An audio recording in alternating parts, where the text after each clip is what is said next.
sejarah, perkembangan, dan makna pengakuan iman rasuli. Satu latar belakang munculnya pengakuan iman rasuli. Pengakuan iman rasuli Latin, Symbolum Apostolorum, adalah sebuah pernyataan iman yang menjadi salah satu tonggak penting doktrin kekristenan, khususnya di gereja-gereja Barat Katolik, Protestan, dan sebagian Ortodoks. Pengakuan ini tidak berasal langsung dari ke-12 rasul, tetapi dirumuskan untuk merangkum inti ajaran para rasul sebagaimana diajarkan dalam Alkitab. Hal ini dilakukan karena pada masa-masa awal gereja, berkembang banyak ajaran sesat seperti gnostisisme, doketisme, dan marcionisme yang menyimpang dari ajaran Yesus dan para rasul. Oleh sebab itu, gereja memerlukan rumusan ajaran yang tegas upaya untuk menjaga kemurnian iman Kristen dan sebagai pedoman bagi para petobat baru, khususnya menjelang pembaptisan. Pada zaman gereja mula-mula, baptisan biasanya dilakukan pada Paskah dan didahului kelas katekisasi, di mana para calon baptis wajib mengikrarkan pengakuan iman secara terbuka.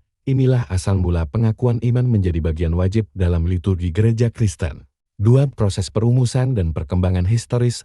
Masa awal, Romanum dan versi kuno. Tidak ada kronologi pasti kapan pengakuan iman rasuli pertama kali dirumuskan. Namun, catatan sejarah mendasar menunjukkan model pengakuan iman yang singkat sekitar tahun 150 Masehi yang berbunyi, "Aku percaya kepada Allah Bapa yang Maha Kuasa, dan kepada Yesus Kristus, Anaknya yang tunggal, Tuhan kita, dan kepada Roh Kudus, Gereja yang kudus, dan kebangkitan daging. Amin." Versi ini dikenal sebagai pengakuan iman baptisan Romawi Romanum dan digunakan dalam bentuk tanya jawab untuk calon baptisan B.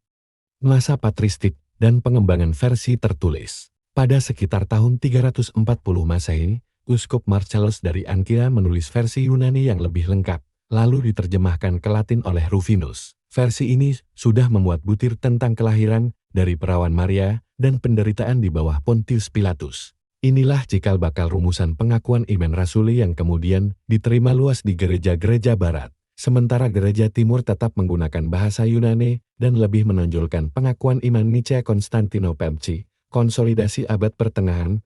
Pada abad ke-8 sekitar tahun 750 Masehi, pengakuan iman rasuli memperoleh bentuk tetap khususnya di Prancis Selatan, yang kemudian menyebar ke seluruh gereja Barat dan dipakai hingga sekarang.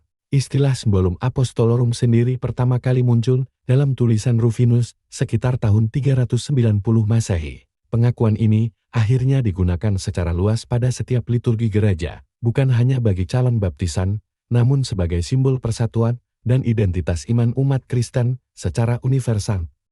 Misi pengakuan iman rasuli secara baku. Pengakuan iman rasuli terdiri dari 12 pernyataan artikel yang menegaskan iman kepada 1.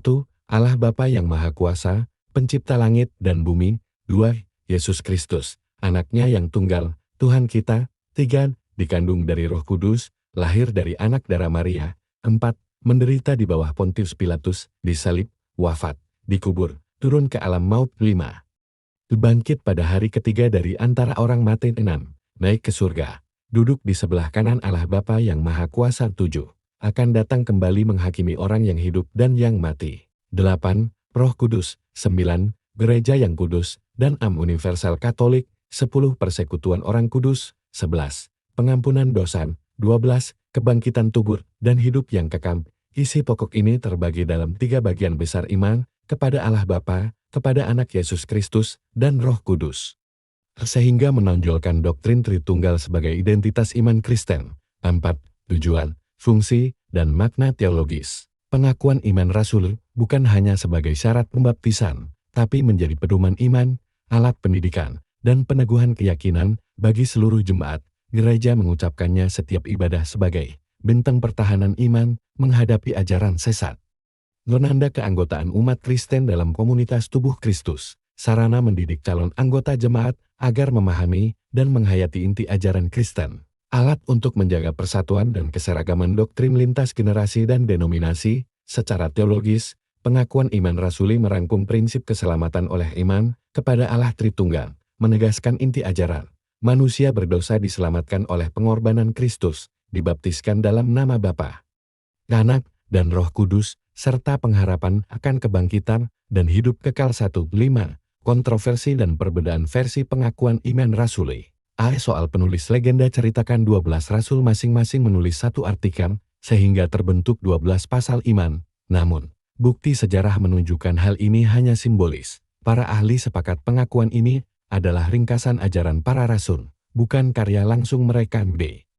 Perkembangan versi dan diksi selama berabad-abad, ditemukan berbagai versi dan redaksi pengakuan ini di berbagai gereja Romanum, Marcellus, Irenaeus. Beragamnya diksi lebih disebabkan upaya menyederhanakan pemahaman teologis dan perbedaan tradisi setempat, namun esensi ajaran tetap satu. Perbedaan utama antara versi Katolik dan Protestan hanya pada detail bahasa. Misal gereja Katolik yang kudus Katolik dengan gereja yang kudus dan Protestan, yang keduanya berarti gereja universal. 6. Perbandingan pengakuan iman rasuli dengan pengakuan lain. Selain pengakuan iman rasuli, ada dua pengakuan lain yang sangat dihormati, pengakuan iman Nicea Konstantinopel dan pengakuan iman Athanasius. Semua pengakuan ini memusatkan ajaran pada Tritunggal Bapa, Anak, dan Roh Kudus sebagai inti iman Kristen. Namun, pengakuan iman rasuli lebih singkat dan mudah dihafal, sehingga digunakan dalam liturgi setiap minggu dan pendidikan jemaat. 7. Signifikansi dan praktik masa kini. Hingga kini, pengakuan iman rasuli tetap dipertahankan hampir di seluruh gereja Kristen Barat sebagai bagian liturgi mingguan, khususnya dalam ibadah hari Minggu, pengajaran katekisasi, dan baptisan.